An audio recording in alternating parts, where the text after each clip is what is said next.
Hi guys, welcome to C++ Code Solutions. I'm Khomsaran Pikilia and today we're learning all about two-dimensional arrays. If you're interested in knowing about one-dimensional arrays, check out our video on one-dimensional arrays. Link is provided up there. Suppose you've been collecting temperature data for the past 3 weeks for every 5 days per week. This is how the data will look like.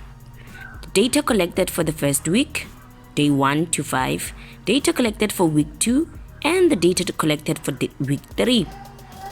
This is an example of a two-dimensional array. So basically, a two-dimensional array is a list of elements which have the same data type in the form row and columns. In this case, row carrying the weeks and the column holding the days. This is the syntax of a two-dimensional array. And for our program, our data type is a double. The array name will be temperature. We have size for the row and for the column. So weeks for rows and days for columns. Weeks and days have not been declared, so let's do so. The size is always an integer type, always. And we might as well assign values to the weeks and days. 3 weeks, 5 days for each week. The list values are called elements, and the position which they hold is called an index. Please check out our one-dimensional video to get a clear feel of what indices and array memory uses are. Arrays can be initialized in the declaration by listing values within braces, separated by commas. The braces can be used to distinguish rows, but they are not required.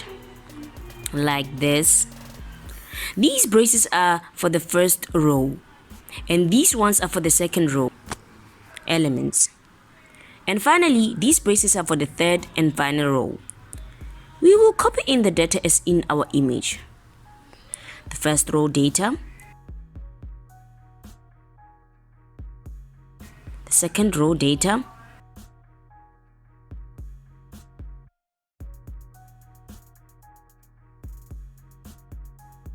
and this is the third week's temperature data.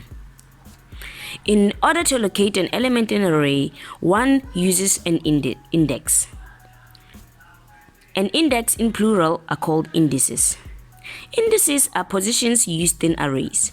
They are memory holders. And for two-dimensional arrays, indices are in the form of rows and columns. As we can see, the R for rows and C for columns. We will look at this row by row. We will use this images logic table. For week 1, the index at day 1 is 0, 0. Because in natural number count which starts at 1, row is 1, so index will start at 0 and column is 1, so the index will be a 0. Remember that the index is minus 1 the natural number count. Row 1 is index 0 and column 1 is index 0. So still in the same week 1, but at day 2, the row index is still 0 because week is 1. And we still at the row 1, and the column index which is now 1 because we are now at day 2, remembering that the index is 1 less the real number. And then at day 3, row index is still 0 as we're still on row 1, and column index is 2. Now let's move to week 3.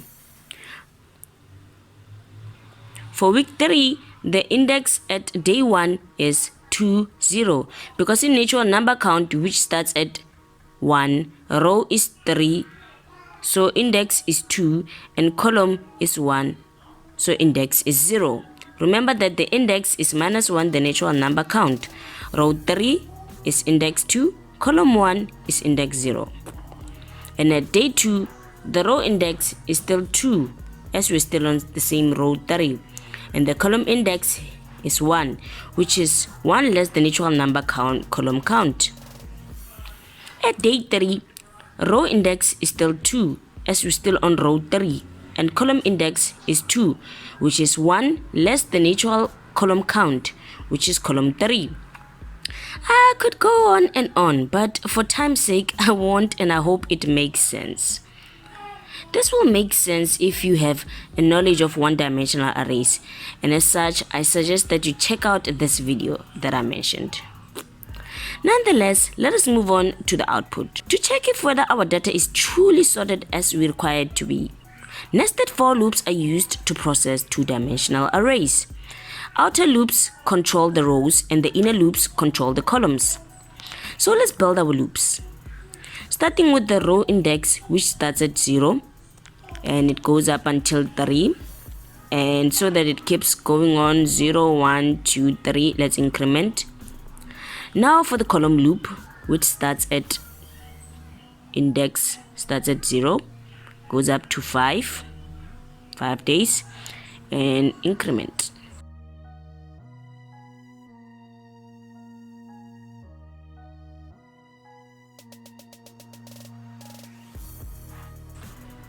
Now let's output in here. See out the temperature, the row, and the column.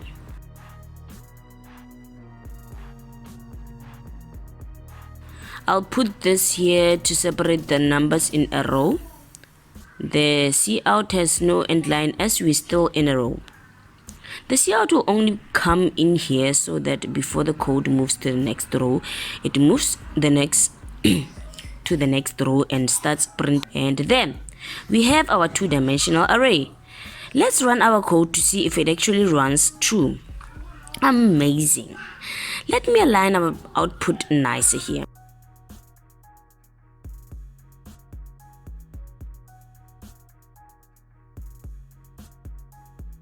And we'll use the header IOManip.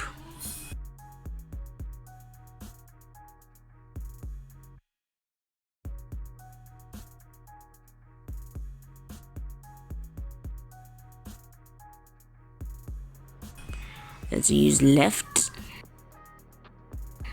set width, and there.